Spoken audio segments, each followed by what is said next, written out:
Fala pessoal, Visão Trabalhadora na área, chegando aqui para comentar aí as últimas notícias e acontecimentos da política nacional, começando a campanha, né pessoal, começando a campanha aí das eleições municipais. Essa semana já tivemos os primeiros embates aí, debates, né, e Pablo Marçal levando uma corça aí do humilhado pelo Boulos lá no debate de São Paulo, né? A diferença é muito grande, né, pessoal? A diferença de história de vida, de conteúdo, né, de conhecimento, por todos os ângulos que a gente aprecia, e não tem nem chance, né, do Marçal se debater com o Boulos, né? São Paulo tá complicado, né, pessoal? Da Atena, né, o próprio prefeito, esse atual aí, que é de última qualidade, né? Em Porto Alegre estamos aí com a Maria do Rosário, enfrentando também, né, o Melonaro, né? O Melonaro, que é o cara aí que, olha, não vou nem falar muito, né? O que esse rapaz, que esse indivíduo fez aqui em Porto Alegre, né? Na questão das enchentes, só para a gente ter uma ideia, né? Quando as enchentes começaram aqui em Porto Alegre, nós tínhamos 4 das 20 bombas que fazem o escoamento das águas da cidade para o rio funcionando, né? Quando começaram as chuvas, ou seja, tudo estava sem manutenção, né?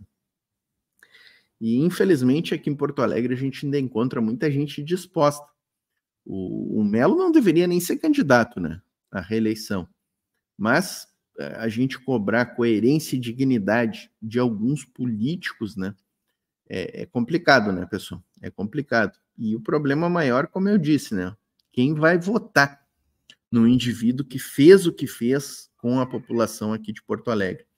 Inclusive assim, pessoal, já fazem 3 meses que as enchentes terminaram e ainda há pessoas morando embaixo de viadutos, fora de suas casas, em condições indignas aqui em Porto Alegre, e este indivíduo tem, assim, a cara de pau de ser candidato à reeleição.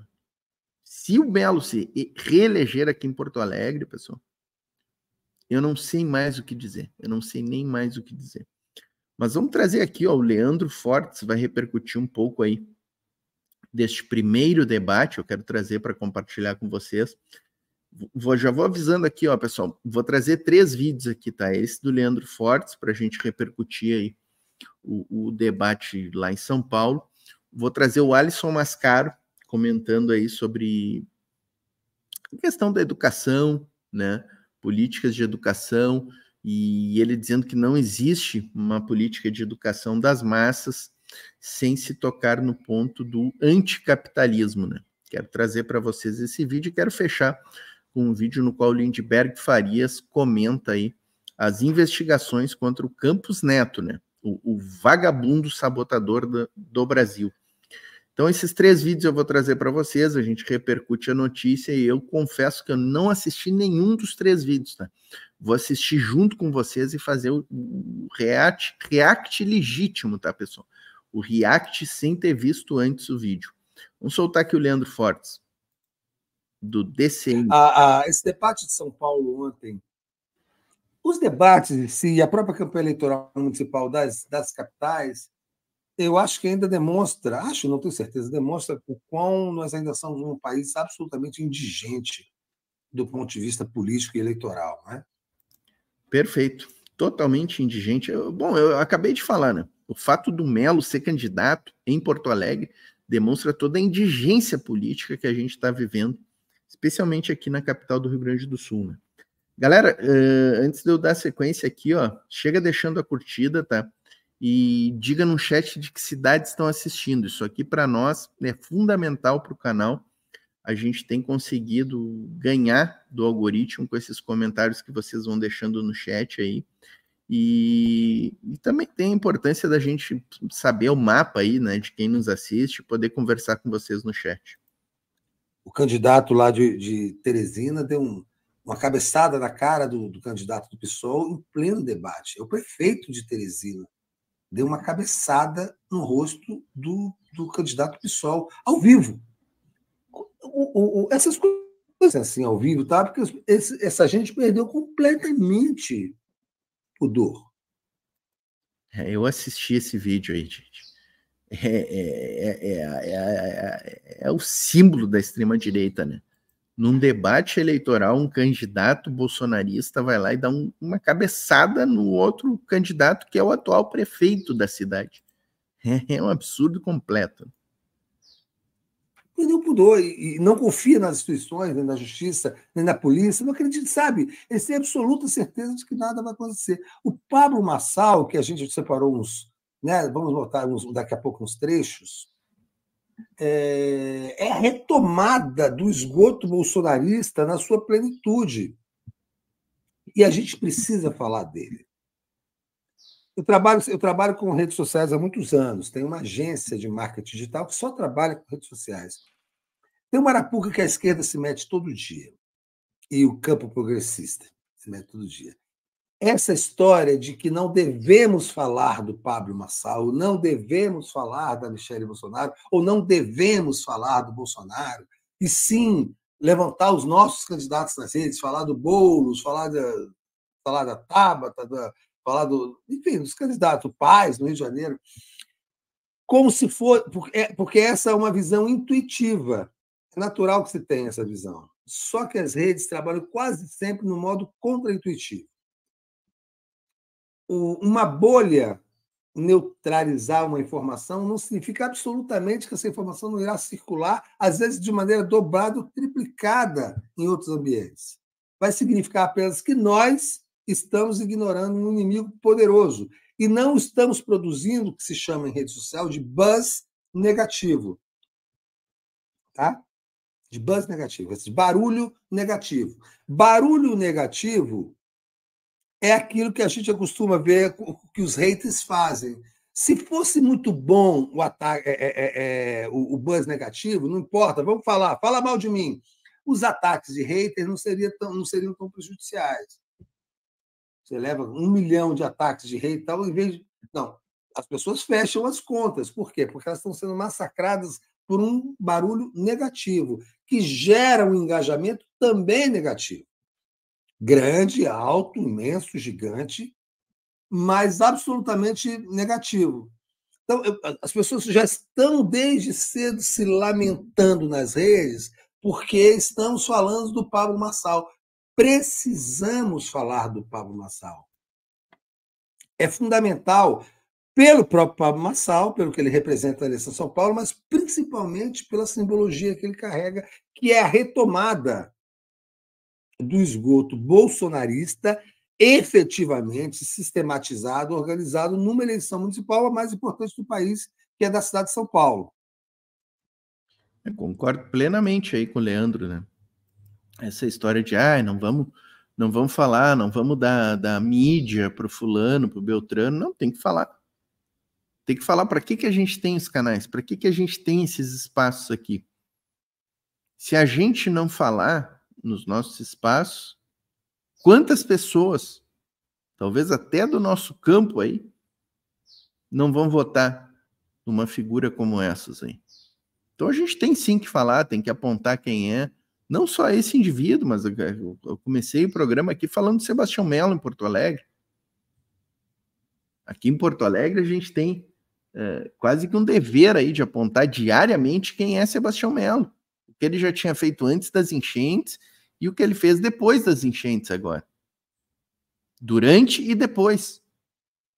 A cidade completamente abandonada e até hoje, vou insistir, passaram-se 3 meses já ali do olho do furacão, digamos assim, das enchentes, e nós ainda temos muitas pessoas vivendo nas ruas, embaixo de viadutos, em tendas de lona, passando frio agora, está muito frio, gelado aqui no sul, e as pessoas estão vivendo em tendas de lona aqui por causa deste senhor que é prefeito de Porto Alegre e é candidato à reeleição. Então, não vão para as redes e fiquem lá se lamuriando. Ele conseguiu. Pablo Marçal, que estamos falando dele, temos que falar sobre ele.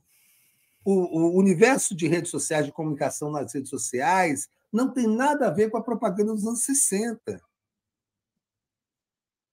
A gente tem que fazer um combate diário a ele. Tem que falar, tem que mostrar os absurdos que ele fala, as loucuras, todas, porque aí você vai fazer o combate político. Senão, o Pablo Marçal, eu não sei quem aqui gosta de frequentar TikTok, eu imagino que muitas pessoas. Você já deve ter reparado que o Pablo Marçal deve ter de 100 a 150 perfis permanentes no TikTok, que são renovados diariamente.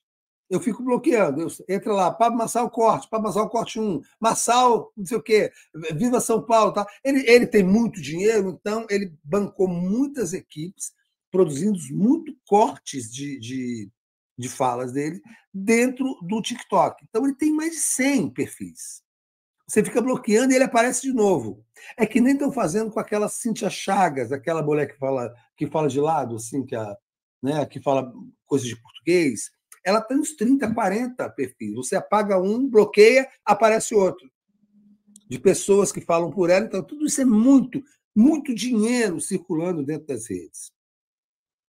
Se você para de falar, se você para de frequentar, para de bloquear, para de denunciar, eles vão crescendo de forma exponencial. Você tem que fazer o combate, gente. Não se faz combate político em silêncio. Isso é bobagem. Então, o Pablo Marçal não venceu. Né? É preciso pegar aquelas loucuras que ele falou ontem, e mostrar para as pessoas que assim, tem gente que vai apoiá-lo, está lá apoiando, tem gente que recebe para apoiá-lo. Você percebe que há um movimento grande nas redes de gente que está sendo paga para entrar rapidamente e apoiar e falar tal. Mas é preciso expô-lo ao máximo para que as pessoas não o apoiem. Então, saiam dessa história, ele venceu, conseguiu o que queria.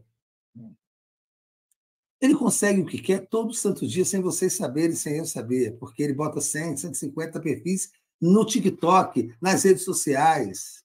Ele paga milhares de pessoas. Ele já está conseguindo isso sem a nossa ajuda. Tá? O que a gente tem que fazer é o combate. Tem que falar sim. Tem que falar sim. Entendeu? Tem que acusar, tem que denunciar, tem que demonstrar. Tá? A gente venceu o Bozo assim. Se vocês pararem para pensar, a campanha de 2022 foi esse embate. Já pensou, não, vamos falar do Bolsonaro, não, porque senão a gente vai fazer propaganda para ele. Não, falamos do Bolsonaro, mostramos os podres dele, nas redes tem muitos vídeos mostrando como ele é violento, as estupidezes que ele falava. Tem que fazer o combate. Tem que fazer o combate. Né? E ontem, eu tenho que mostrar o Pablo Marçal de ontem, porque ele teve um ataque de fúria. Porque a Tabata Amaral imprensou bonito com a história dos processos. O Boulos publicou na hora, ao vivo. Aliás, uma ótima estratégia. Uma ótima estratégia de debate, de marketing do Boulos. Ele fica acusando o Boulos de ser cheirador de cocaína. Ele fala que agora o candidato Boulos, quer dizer, comedor de açúcar. Esse esgoto não pode passar batido, não. E o Boulos falou: estou publicando agora, aqui na nossa rede. Né? Olha aí, mostra aí. Olha aí, aumenta o som também. A pergunta vai pro Boulos. A pergunta vai pro Boulos. Tá vendo? Se você tem que denunciar isso, você tem que expor isso, você tem que botar o canalha. Você viu que uma pessoa ri, ele levou pessoas pagas para rir, porque ele conhece a construção. É a política delinquente, rasteira do esgoto, né? É a política do esgoto. O próprio traje do candidato. A gente ficar se lamentando, a gente tem que fazer a nossa construção. Ele levou claque, ele já estava preparado o corte para colocar nas redes dele, porque isso vai para as redes dele como um trunfo, viu? Fala aí, Thaís, também tem. Os 80 mil pessoas que estão nas ruas de São Paulo, famélicas, passando frio, fome, abandonadas, doentes, desesperançadas, ele diz que nenhuma delas é atleta olímpico. A gente tem que pegar essas coisas, discutir, expor e tal, porque senão acontece o que aconteceu no Rio de Janeiro com o Witzel. De uma hora para outra, o cara foi eleito governador. Olha aí, olha aí nosso Guilherme Boulos, mostra aí. Que ontem saiu muito bem, aliás. Se tiver, eu deixo aqui essa disputa agora imediatamente, tá bom? Só o comecinho do vídeo, que é a fala do Pablo Marçal, e depois o Boulos responde. Acho que ele foi ótimo aí, viu, Leandro? Falou, ó, tá subindo agora a condenação. Respondeu na lata. E aí... Sim, tem que expor quem é a figura, né? Tem que expor quem é a figura. Estamos diante de um delinquente, condenado, com sentença. Simples assim, né?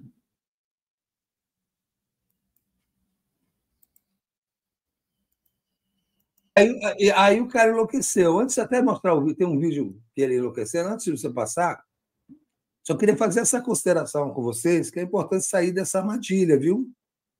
Não vamos falar, ele conseguiu, só se fala nele, claro. Mas só se fala nele é um barulho altamente negativo. Não só se fala nele porque ele ganhou uma medalha de ouro, é que nem a Rebeca. Só se falou, na segunda-feira, só se falou da Rebeca. Por quê? Porque ela ganhou a medalha de ouro. O buzz era positivo, o barulho era positivo. O engajamento é positivo. A gente está falando de um delinquente que é candidato a São Paulo e a gente já aprendeu, na história recente, que São Paulo elege delinquentes, que o Rio de Janeiro elege delinquentes. São Paulo adora eleger delinquentes, né? Isso aqui é a pura verdade, né? Ramagem está em segundo nas pesquisas no Rio de Janeiro. O delegado Ramagem, envolvido com a tal da BIM paralela, com investigação de políticos, de inimigos do Bolsonaro, com rachadinho, toda podridão. Como é apoiado pelo Bolsonaro, ele está em segundo no Rio de Janeiro, atrás do Paes. O Datafolha ontem deu que o Ricardo Nunes ganha do Boulos no segundo turno com 12 pontos de diferença. Vamos ficar em silêncio? Porque as coisas vão se ajeitar naturalmente se a gente não falar do Ricardo Nunes? Se não falar que ele bate na mulher dele? A Tabata foi muito corajosa. Vocês podem não gostar da Tabata e tal, eu também não tenho nenhum apreço pela Tabata, foi chata. Mas ela foi muito corajosa. Ele botou assim: você bate em mulher, não podemos eleger. E ele botou a mulher dele na plateia, dando escândalo. A mulher que apanhou dele. Olha como é que funciona. Olha como é a sintonia. Vixe, eu não sabia de tudo isso, hein? Que baixaria que tá São Paulo, hein, gente? Que nível que tá essa disputa em São Paulo? Meu Deus, pobre São Paulo, pobre paulista, né? Aquela canção do Ira, né? Quem lembra? Dessa periferia moral da política brasileira. Olha como é que funciona. A mulher já foi imbuída, você vai negar que você apanhou. Tem um boletim de ocorrência que ele mentiu. Tem um boletim de ocorrência que o Ricardo Nunes mentiu. No UOL, numa entrevista lá com a Raquel Landim. Ele disse que o boletim era forjado. A Polícia Civil de São Paulo emitiu uma nota dizendo que não, o boletim é verdadeiro e colocou o boletim lá para quem quiser ver. Ele espancou a mulher dele. E a Tabata falou uma coisa: não podemos votar num prefeito que bate mulher. Ponto final. Foi que nem quando o netinho de Paula foi lançado pelo PCdoB em São Paulo. E me acusaram de racismo, porque eu falei assim: não podem. Um partido de esquerda, um partido comunista, não pode lançar um candidato que bate mulher. E ele tinha espancado a mulher dele. Ponto final. Temos que falar sobre isso. Temos que dizer, temos que expor isso. Temos que mostrar isso.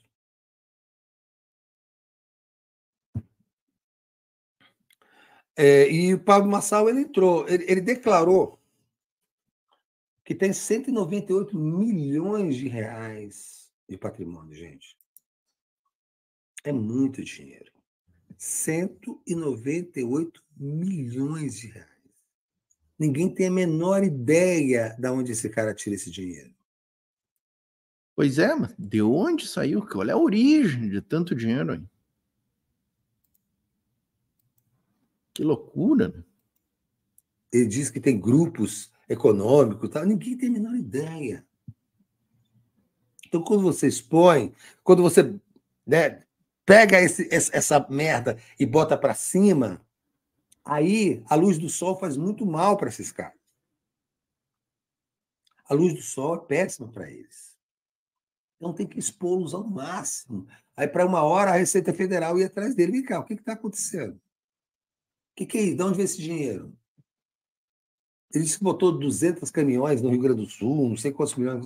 Vamos lá, vai atrás disso. Ele está querendo entrar na Prefeitura de São Paulo, claro, para fazer negócio. Agora, tem todo o dinheiro do mundo para contratar os melhores profissionais de mídia training, os melhores profissionais. Eu quero ver esse vídeo aí que ele surtou no debate. Vamos ver isso aqui, essa parte. Aqui. Muito corte do debate de São Paulo. Nossa. E, assim, falando do surto do Pablo, porque ele surtou, acho que não tem outro termo, ele surtou, porque ele foi Mas exposto. os cortes, Thalita, se você abrir o TikTok, vai ter muitos, já tem corte entrando, mas, assim, Marçal tratorando, Marçal massacrando, Marçal massacra. Esse mesmo vídeo do surto. O que é análise do discurso, né? Esse mesmo vídeo do surto, pode botar aí para a gente ver, bota aí para a gente ver. Aqui, ó, ele ficou bravo respondendo a Tabata. Olha lá a cara daquilo ali, ó. Dá uma olhada naquela... Comedor de açúcar. São duas porque ele tem essa pecha de ser saudável, né? O que é comedor de açúcar, cara? Sinceramente, eu não entendi isso aí. Saudável e tal, e também porque açúcar ele insinua que é cocaína. Ele insinua que é cocaína tá também. Certo, entendi. É preciso desmascarar, fazer um combate. Não sei porque as pessoas perderam o gosto pelo combate político. Por medo. Por medo. Não vou falar nada, não. Medo não é estratégia. E medo não é estratégia. Medo não é estratégia. Falando... Mais um corte aqui, vamos ver. Ó. Vamos dar uma adiantada aqui. Sim, e a gente...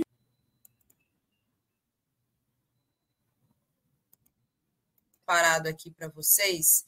Tem um outro também que mostrou a arma, um outro bolsonarista que estava com a arma na cintura, mostrou a arma. Esse aqui é o de Teresina, olha só. Por favor, candidato. Por favor. O senhor tem um minuto para a réplica, candidato. Candidato Francinaldo, o senhor tem um minuto. É isso. Que isso, cara? Não, é surreal isso aí, cara. Por favor, candidato. Assim, e a gente vive hoje numa sociedade absolutamente leniente. Bom, primeiro é o seguinte, eu não sei, eu acho que eu sou de uma geração já... É surreal, né? É surreal.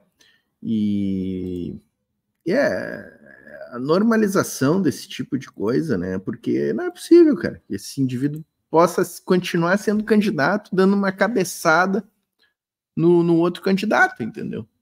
Não é possível. Ele tem que ser excluído do pleito. Não pode ser candidato. Não pode. A gente precisa parar de normalizar esse tipo de coisa, né? E assim, pessoal, já que estamos falando aqui da pobreza da nossa política, do baixo nível, né?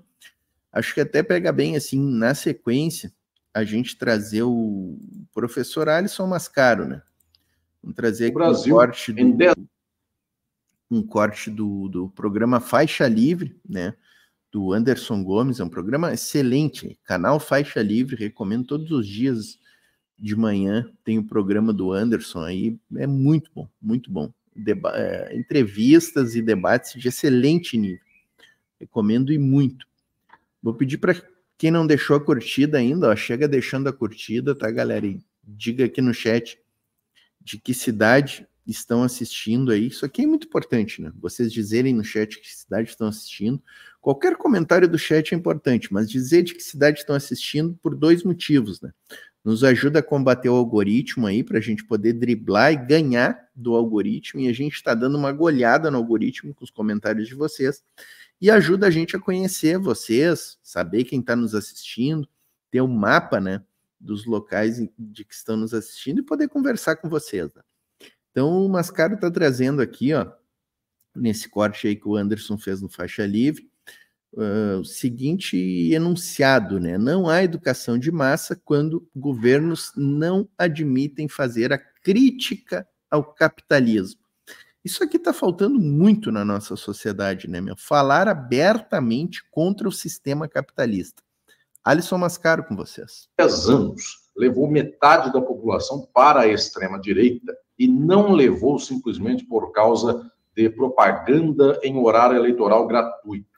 Levou pessoas para a extrema-direita porque um complexo de aparelhos ideológicos foi formado e uma fala concatenada de extrema-direita foi consolidada, de tal modo que qualquer pessoa pode reproduzir esse discurso.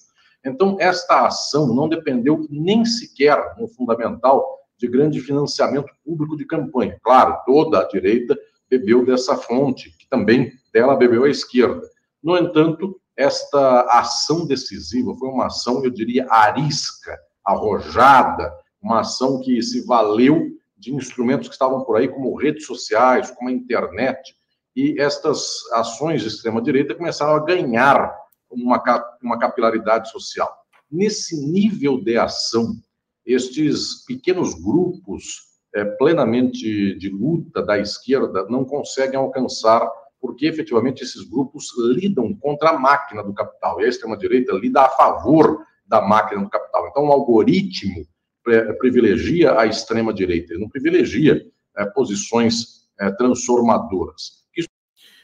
Veja bem, né, pessoal, tem toda a relação isso aqui que o Alisson está falando com o que a gente viu no tópico anterior aqui, do Leandro Fortes, analisando ali o debate de São Paulo, as posturas do Marçal, esse que é candidato lá, o coach, né, a utilização que ele faz das redes sociais, né, o abuso econômico, que é configurado dos vários perfis que eles têm ali, o Leandro falou do TikTok, né, e essa questão do algoritmo, hein? O algoritmo favorece essa esgotosfera, hein? Favorece muito, e muito. O nosso canal, por exemplo, pessoal, tá assim, a gente começou a tratar de temas mais complicados aqui, a questão da Venezuela, a questão política, e a nossa audiência caiu para 1/3, pessoal, para 1/3. Então é por isso até que eu vou insistir aqui, ó. Vou insistir para vocês utilizarem o chat, dizerem a cidade que estão assistindo e deixar outros comentários, que é a única forma que a gente tem de driblar esse algoritmo. Estou dizendo é que se nós não temos, de quando em quando, uma possibilidade de uma espécie de coesão ou de uma espécie de agrupamento de posturas de combate ideológico transformadoras, com espaços, por exemplo, governamentais como esses que a esquerda tem hoje no Brasil, teve com os Kirchner e Fernandes na Argentina, ou outros mais, se não há uma espécie de mínima plataforma de jogo comum, se esses governos não auxiliam minimamente a luta ideológica, se torna muito difícil ganhar no varejo contra a extrema-direita, que apenas trabalha no atacado e no atacado ganha tudo. Então, é muito triste vermos que já estamos aqui, talvez no 5º governo dito de esquerda do Brasil, 2 de Lula, 2 de Dilma e mais este novo de Lula, e não há um investimento substancial em luta ideológica. Eu não esperaria que um governo de centro, um governo reformista, um governo que é contra o socialismo, historicamente o PT é contra o socialismo, eu não esperaria desse governo nenhuma ajuda a posições de muitos socialistas, mas era de se esperar que houvesse ao menos um investimento em televisões públicas que não fossem diretamente da extrema-direita, em possibilidades de jornalismo e comunicação e documentário, que pudesse consolidar informações mínimas para a classe trabalhadora. Nem isso há. Não há porque, no final das contas, qualquer posição que venha a educar as massas, ela, se for muito verdadeira e muito sincera, ato contínuo, ela vai se abeirar da crítica ao capitalismo. Como esses governos não admitem fazer a crítica ao capitalismo, pelo contrário, são a antessala de salvaguarda do capital, não há discursividade possível. Por muitos anos... Isso aqui que o Alisson está falando é a mais pura verdade, tem toda a razão, né? E talvez seja o nosso grande problema hoje, enquanto esquerda e enquanto debate político público, né, pessoal? Eu acho assim, mas como é que deveríamos fazer, Portinho? Como enfrentar isso? Gente, o Maduro na Venezuela nos dá um belo exemplo de como ter um discurso anticapitalista potente, né? Potente, eficaz, né? Que eduque as massas, né? Pega, por exemplo, o Maduro deletando o WhatsApp do telefone dele. Em cadeia nacional, em pronunciamento nacional, fazendo o enfrentamento do Elon Musk, que ele chama de Elon Musk, né? Dizendo que o Elon Musk é um inimigo da Venezuela e que ele é um representante dos piores interesses do sistema capitalista. Basta falar claramente com a população. Basta apontar para a população quem são os verdadeiros inimigos dela. Isso a gente está longe de fazer aqui no Brasil, né? O Alisson tocou muito bem. Quem está no governo hoje, o PT, no caso, não faz o discurso anticapitalista. Não faz. Mesmo tendo sido vítima do sistema capitalista e do imperialismo estadunidense, que retirou a Dilma do poder, que colocou Lula na cadeia, com a Lava Jato,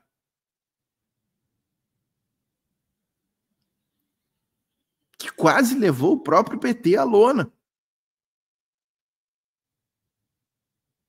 A Lava Jato tinha esse objetivo de acabar com o PT, não conseguiu.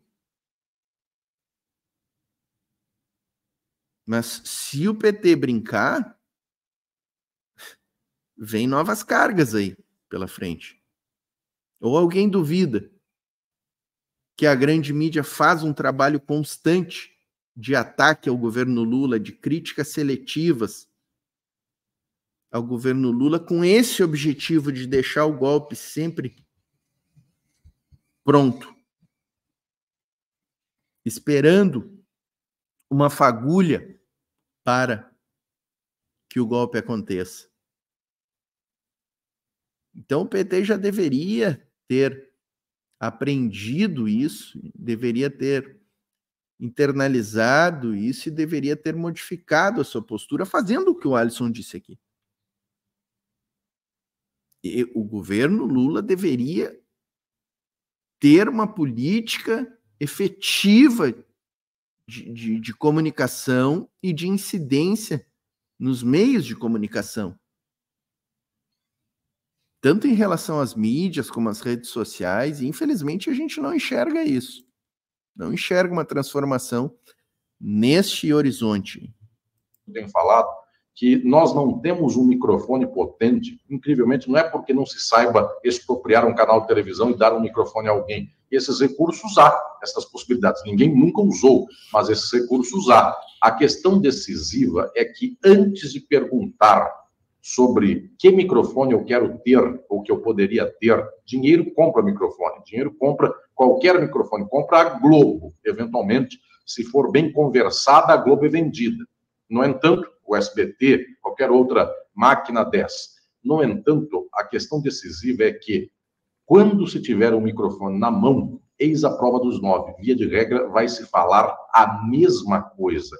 Porque o problema não é o microfone, o problema é o que se fala para qualquer microfone transmitir. Isto que se fala não pode falar contra o capitalismo. E quando a esquerda não pode falar contra o capitalismo, ela até evita ter microfone, porque no final das contas, vai que na tentação alguém fala algo contra o sistema, e aí dá no que dá. Aí depois tem que dizer que não é contra o sistema, que é a favor do sistema, porque aí caem 2 pontos da Bolsa de Valores e vão dizer que o governo está acabando, e aí vão fazer todo um processo de tentativa de corrigir os erros dessa história, e então alguém falou contra a ditadura, não podia falar contra a ditadura porque desagradou um militar, não sei em qual caserna aí perdido no Brasil. Então, por isso que se evita ter microfone. Como se evita ter microfone, não destrava a luta ideológica. O resultado da extrema-direita, nada de braçada e ganha as massas e as posições de esquerda, ainda que sabendo aonde podem chegar, ou até mesmo, ainda que descobrindo algumas formas de luta de base, luta da classe trabalhadora no seu campo, eu diria,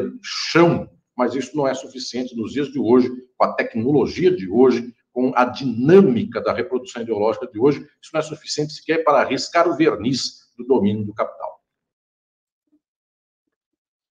Excelente vídeo, né? Excelente análise. Agradecer aí o Faixa Livre, primeira vez que a gente está usando um vídeo do Faixa Livre, né? E o professor Alisson, que eu sempre gosto de trazer, né, pessoal? Sempre gosto. Espero que vocês gostem também, que seja útil para vocês também ouvir um pouco do conhecimento, da sabedoria do professor Alisson Mascaro. Né? Professor Alisson que sempre fala, né, que hoje um dos grandes problemas da nossa esquerda, e o programa ele foi perguntado, né, aquela célebre pergunta, né, que Lenin respondeu num livro clássico, né, o que fazer, né? Alguém perguntou para ele, professor Alisson, o que fazer, né, atualmente? O que as esquerdas deveriam começar a fazer, não fazem, deveriam começar a fazer? E aí ele respondeu com uma palavra, voltar a usar a palavra socialismo, porque ele diz que simplesmente a esquerda não fala mais em socialismo. Os políticos, aí os parlamentares da esquerda, deputados, senadores, não usam a palavra socialismo. Vocês podem pegar os discursos. O único deputado, senador que usa a palavra socialismo hoje no púlpito do Congresso é o Glauber Braga. Ninguém mais fala em socialismo. E aí a gente não coloca para a classe trabalhadora o horizonte do socialismo, que é a única alternativa viável para a barbárie que o sistema capitalista está fazendo com a nossa sociedade, com as relações de trabalho, com as relações com o meio ambiente. O capitalismo não é o grande culpado pelas tragédias climáticas que a gente tem vivido, com o arroxo salarial, com as precárias condições de trabalho existentes hoje, com um alto índice de desemprego existentes hoje. Isso não são tudo isso não é consequência do capitalismo, o empobrecimento das nossas relações culturais, das nossas relações do dia a dia.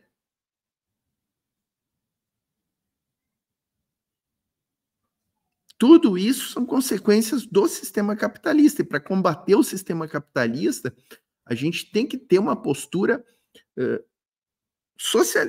de defesa do socialismo junto à classe trabalhadora.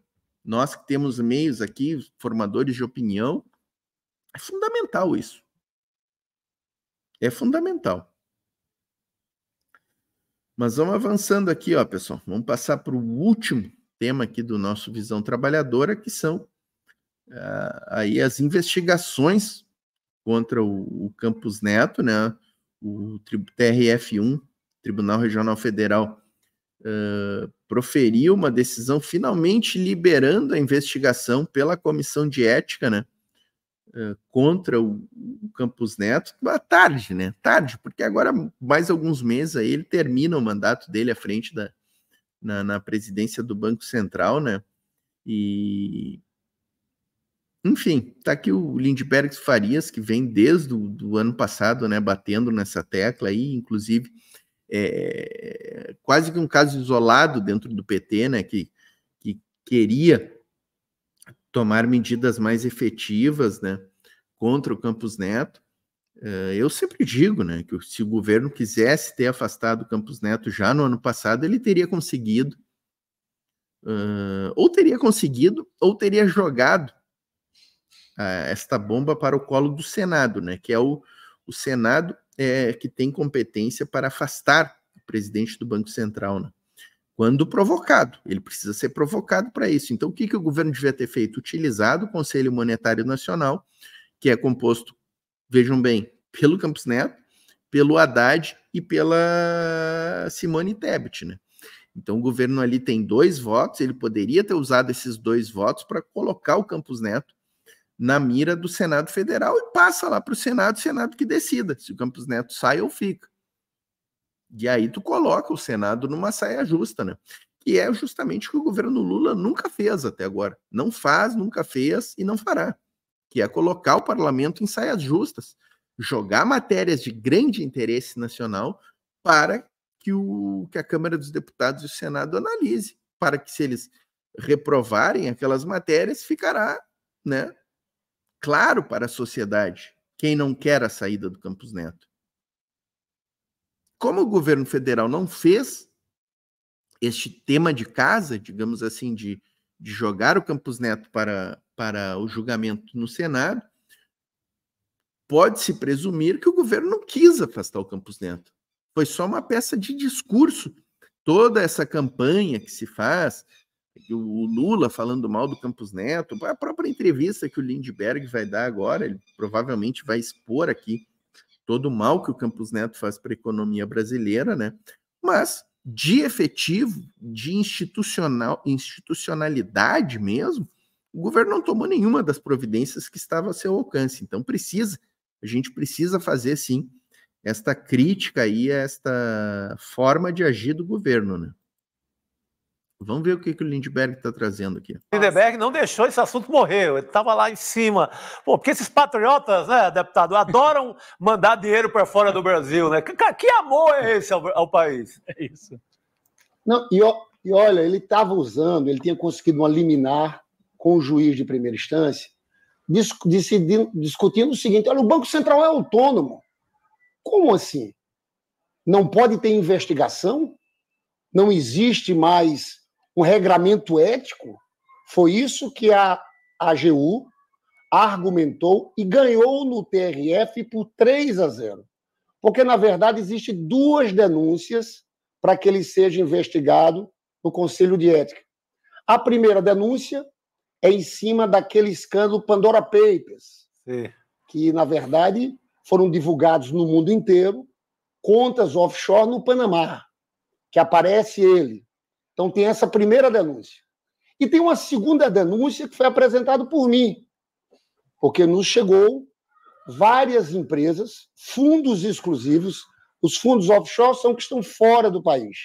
Mas ele tem aqui, eu tenho o nome das empresas, eu apresentei essa denúncia ao Conselho de Ética, tem pelo menos 6 fundos exclusivos no nome dele. Qual a gravidade desse ponto? É que, segundo a denúncia que nos chega, uma parte desses fundos são remunerados pela taxa Selic. Você sabe?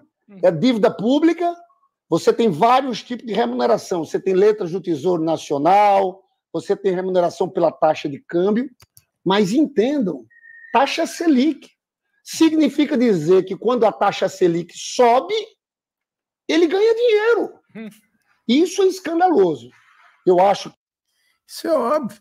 Isso é óbvio. Mesmo que o fundo não seja atrelado à taxa Selic, a flutuação da taxa Selic vai influenciar em outros índices. Isso é evidente. Isso é mais do que evidente. Que essa denúncia aqui, que agora as denúncias já estão lá no Conselho de Ética. A partir dessa decisão do TRF, o Conselho de Ética pode imediatamente examinar esses casos. Mas vocês entendem a gravidade da coisa? Sim. Ele pode até... Ele já deu... Não, eu ia dizer o seguinte, só para o nosso público entender totalmente, né, deputado? Galera, diga no chat aí de que cidades estão assistindo, tá? E deixa a curtida. Quem não deixou a curtida ainda, deixa a curtida aí. Quem não conhece ainda, nosso plano de membros aqui do canal, tá, pessoal? A partir de R$ 1,99 por mês aí, você se torna membro, participa da nossa comunidade aí. Clica aqui no Seja Membro aqui embaixo para conhecer bem os pacotes aí que tem disponíveis e as vantagens que você ganha. Quando o Banco Central se reúne e mantém ou sobe a taxa Selic, significa que o Campos Neto, que tem dinheiro no exterior, se essa informação é confirmada mesmo, né? A gente precisa ter certeza absoluta, mas a informação é essa, a remuneração é pela taxa que ele ajuda a definir. Sim, cada meio ponto ele enrica tanto. Ele enrica. Então, são vasos comunicantes absolutos. A gente tem certeza sobre isso já, deputado, de que a remuneração dos fundos onde ele deixava o dinheiro dele é pela Selic? Isso está já determinado ou é a investigação que quer avançar para isso? É isso que o Conselho de Ética tem que avançar. Eu sou deputado federal. Sim. Eu recebi a informação de que ele tinha aquelas empresas. Você veja, tem um fundo offshore e tem os fundos nacionais aqui no Brasil. Chamam fundos exclusivos. Ele foi, no ano passado, na Comissão de Finanças e Tributação. Eu fiz essa pergunta a ele. Essas empresas, o senhor é proprietário desses fundos exclusivos? Ele se calou. Sim. A informação que eu tenho, e eu sei, como vocês são jornalistas, vocês trabalham também com informações, nós deputados também, é que são remunerados pela taxa Selic. Ele fugiu da minha pergunta, eu apresentei essa denúncia e ele agora vai ser chamado ao Conselho de Ética da Presidência da República para apresentar as informações. O que eu acho é que isso é muito grave. É muito grave. Porque, na verdade, tem uma parcela desse país de rentistas, que é de gente multimilionários, que, na verdade, ganham dinheiro com a especulação financeira. Ganham dinheiro com esses títulos da dívida pública. Hoje, aqui no Brasil, são poucos os que jogam investimento em produção, porque nós temos a segunda maior taxa de juros do mundo. Eu quero chamar a atenção, Chico, Rodrigo, Gabriela, que essa semana saiu a ata da última reunião do Copom, em que eles decidiram manter a taxa de juros, taxa Selic, em 10,5%. Eu tenho dito que é uma política de sabotagem ao país. Você sabe, o presidente Lula, da parte dele, está fazendo tudo que tem que ser feito. Nós chegamos agora em junho no menor desemprego desde 2014. 6,9%. Desemprego caiu. Nós tivemos um crescimento de renda de 11%. Nos 5% mais pobres, o crescimento da renda foi de 38%.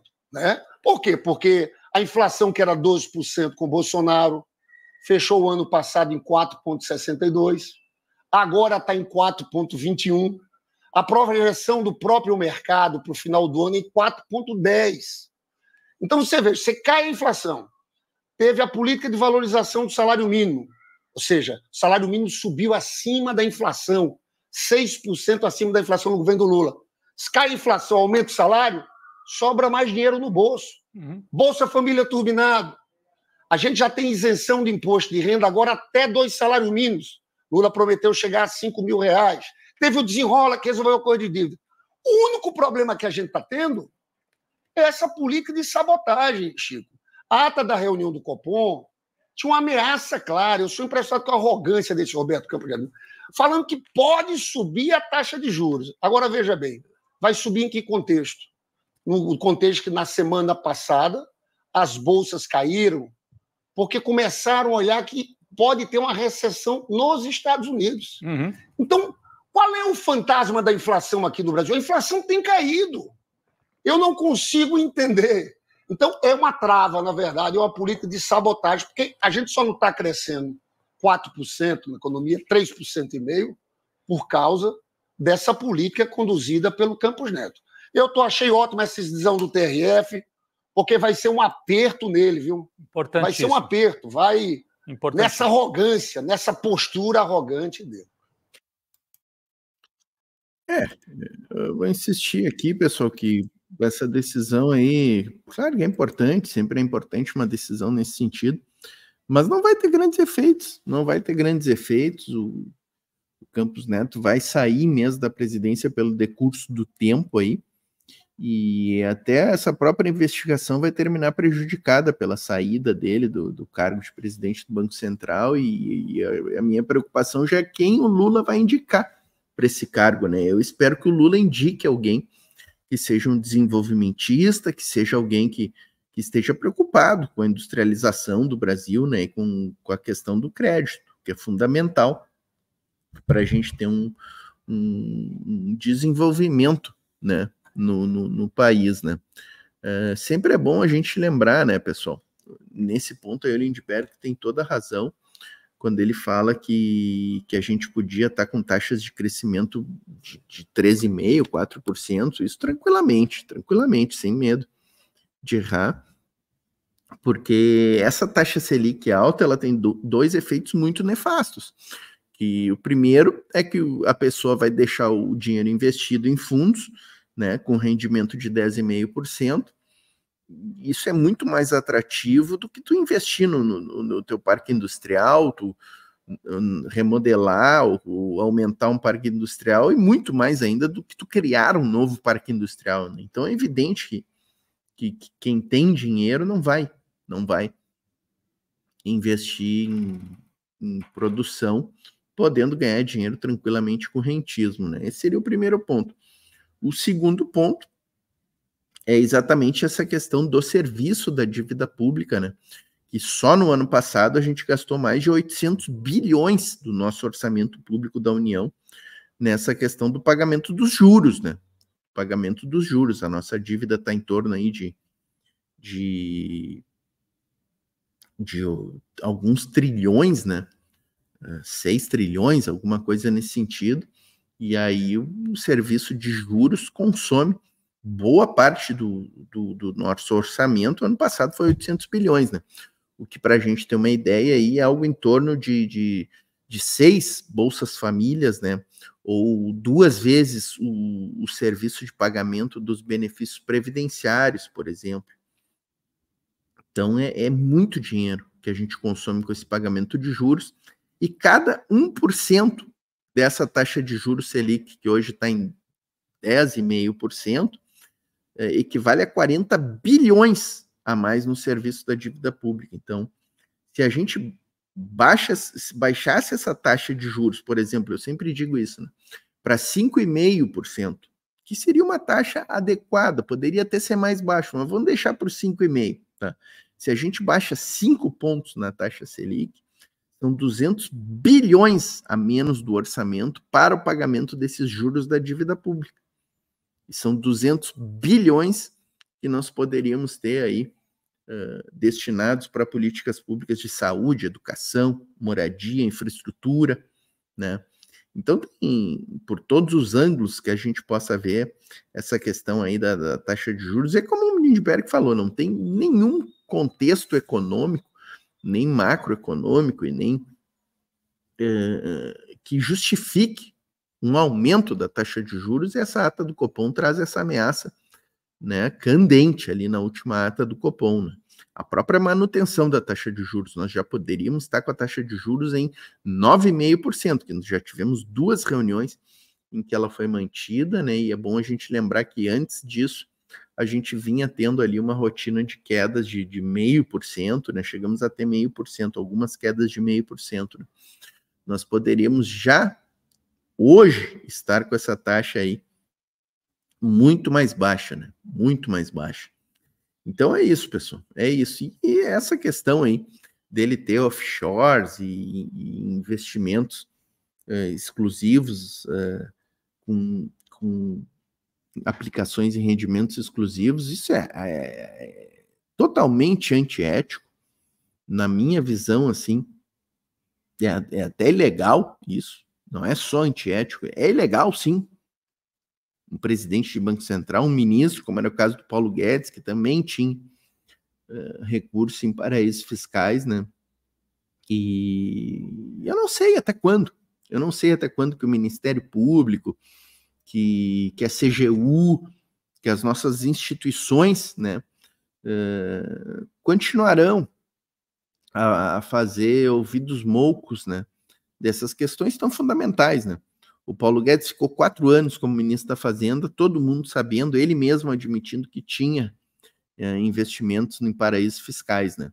E ninguém fez nada, ficou por isso mesmo, sabe? Foi totalmente normalizado. A mesma questão agora com este Campos Neto, né? Todo mundo sabe que ele tem offshore, que ele tem investimentos aqui em fundos exclusivos, e fica passando, se normaliza, vai fazer palestra em grandes eventos, sabe? A gente não pode mais conviver com esse tipo de coisa no Brasil, né? Isso tem que ter um fim definitivamente. Mas é isso, pessoal. Espero que tenham gostado aí do conteúdo, tá? Quem não deixou a curtida ainda deixa a curtida, diga, dá tempo aqui de dizer de que cidades estão assistindo, tá, pessoal? Tem o Pix do canal aqui, o QR Code ficou lá em cima, né? O clube de membros, que eu volto a dizer para vocês, ó, seria uma grande satisfação tê-los como membros do canal aí a partir de R$ 1,99 por mês. Você pode entrar para a comunidade e contribuir bastante para o canal, tá, pessoal? E os nossos grupos de WhatsApp e Telegram, os links estão aqui na descrição do vídeo, você pode se cadastrar ali, será um grande prazer recebê-los em nossos grupos. Certo, pessoal? Valeu, obrigado a todos e todas, até a próxima.